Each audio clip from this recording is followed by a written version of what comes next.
ಕಳೆದ ಅಧಿವೇಶನದ ಸಂದರ್ಭದಲ್ಲಿ KN ರಾಜಣ್ಣ ಅವರ ಹನಿ ಟ್ರ್ಯಾಪ್ ವಿಚಾರ ಬಹಳ ಸದ್ದು ಮಾಡಿತ್ತು. ವಿಪಕ್ಷಗಳಿಗೆ ಬ್ರಹ್ಮಾಸ್ತ್ರ ಸಿಕ್ಕಂತಾಗಿತ್ತು. ಅದೇ ರೀತಿಯಾಗಿ ಸ್ವತಃ KN ರಾಜಣ್ಣ ಅವರೇ ನನ್ನ ಮೇಲೆ ಹನಿ ಟ್ರ್ಯಾಪ್ ಪ್ರಯತ್ನ ಆಗಿದೆ ಅಂತ ಕೂಡ ಸದನದಲ್ಲೇ ಒಪ್ಕೊಂಡಿದ್ರು. ಇದೀಗ ಈ ಒಂದು ಪ್ರಕರಣವನ್ನ CIDಗೆ ವಹಿಸಿರುವಂತದ್ದು ರಾಜ್ಯ ಸರ್ಕಾರ. CID ಅಧಿಕಾರಿಗಳು ಕೂಡ ತನಿಖೆಯನ್ನು ಚುರುಕುಗೊಳಿಸಿದರೆ ಸ್ವತಃ ಇದೀಗ KN ರಾಜಣ್ಣ ಅವರ ವಿಚಾರಣೆಯನ್ನ ಕೂಡ CID ಅಧಿಕಾರಿಗಳು ನಡೆಸಿದ್ದಾರೆ. ಹಾಗಾದ್ರೆ KN ರಾಜಣ್ಣ ಅವರು ಯಾವ ರೀತಿಯಾಗಿ ಉತ್ತರವನ್ನ ಕೊಟ್ಟಿದ್ದಾರೆ, ಸವಿಸ್ತಾರವಾಗಿ ಎಲ್ಲವನ್ನ ಕೂಡ ಹೇಳಿದ್ದಾರಾ ಅಂತ ಕೂಡ ನಾನು ನಿಮ್ಗೆ ಹೇಳ್ತಾ ಹೋಗ್ತೀನಿ. ಈಗ ನಾವು ನೋಡ್ತಾ ಇರುವಂತಹ ಮನೆ ಅಂದ್ರೆ ನಾನೀಗ ಇರುವಂತಹ ಜಾಗ ಸ್ವತಃ KN ರಾಜಣ್ಣ ಅವರ ಸರ್ಕಾರಿ ನಿವಾಸ. ಅಂದ್ರೆ ಬೆಂಗಳೂರಿನ ಜಯಮಹಲ್ ರಸ್ತೆಯಲ್ಲಿರುವಂತಹ KN ರಾಜಣ್ಣ ಅವರ ಸರ್ಕಾರಿ ನಿವಾಸದಲ್ಲಿ ನಾನೀಗ ಇದ್ದೇನೆ. ನೀವು ನೋಡ್ತಾ ಇರ್ಬೋದು KN ರಾಜಣ್ಣ ಅವರು CID ಅಧಿಕಾರಿಗಳಿಗೆ ಹೇಳಿದ್ದಾರೆ ಈ ಒಂದು ನನ್ನ ಸರ್ಕಾರಿ ನಿವಾಸದಲ್ಲೇ ಹನಿ ಟ್ರ್ಯಾಪ್ ಪ್ರಯತ್ನ ಆಗಿದ್ದು ಅಂತ ಕೂಡ. ಸೊ ಇದೀಗ ನಾನು ಅದೇ ಸರ್ಕಾರಿ ನಿವಾಸದ ಬಳಿ ಇದ್ದೇನೆ. ಇದೇ ನಿವಾಸದಲ್ಲಿ 2 ಬಾರಿ KN ರಾಜಣ್ಣ ಅವರ ಮೇಲೆ ಹನಿ ಟ್ರ್ಯಾಪ್ ಪ್ರಯತ್ನ ಆಗಿದೆ. ಅದೇ ರೀತಿಯಾಗಿ ಮೊದಲು ಅಂದ್ರೆ ಒಟ್ಟು KN ರಾಜಣ್ಣ ಅವರ ಬಳಿ 2 ಹುಡುಗಿಯರು ಬಂದಿದ್ರು ಅಂತ ಹೇಳಿರುವಂತದ್ದು.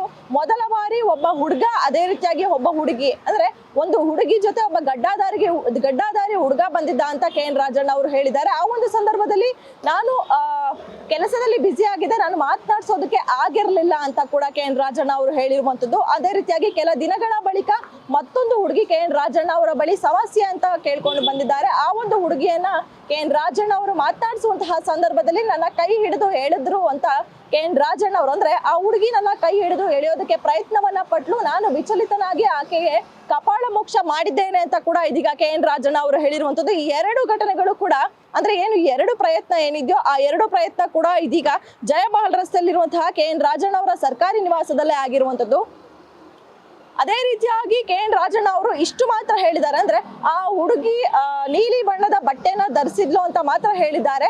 ಆದ್ರೆ 2 ಘಟನೆಗಳು ಏನಿದೆಯೋ ಅಂದ್ರೆ 2 ಯುವತಿಯರು ಬಂದಿದ್ರಲ್ಲ, ಆ 2 ಯುವತಿಯರು ಬಂದಿದ್ದಂತಹ ದಿನಾಂಕ ನನಗೆ ನೆನಪಿಲ್ಲ. ಆ ಒಂದು ಸಂದರ್ಭದಲ್ಲಿ ನನ್ನ ಈ ಒಂದು ಸರ್ಕಾರಿ ನಿವಾಸ ಏನಿದೆಯೋ ಈ ಒಂದು ನಿವಾಸದಲ್ಲಿ ಕಾಂಗ್ರೆಸ್ ಮುಖಂಡರು, ಅದೇ ರೀತಿಯಾಗಿ ಸಾರ್ವಜನಿಕರು, ಅದೇ ರೀತಿಯಾಗಿ ಅಧಿಕಾರಿಗಳು ಎಲ್ಲರೂ ಕೂಡ ಇದ್ರು. ಆದ್ರೆ ನನಗೆ ಆ ದಿನಾಂಕ ನೆನಪಿಲ್ಲ ಅನ್ನುವಂತಹ ಅನುಮಾನಾಸ್ಪದ ಹೇಳಿಕೆನ ಇದೀಗ KN ರಾಜಣ್ಣ ಅವರು ಕೊಟ್ಟಿರುವಂತದ್ದು.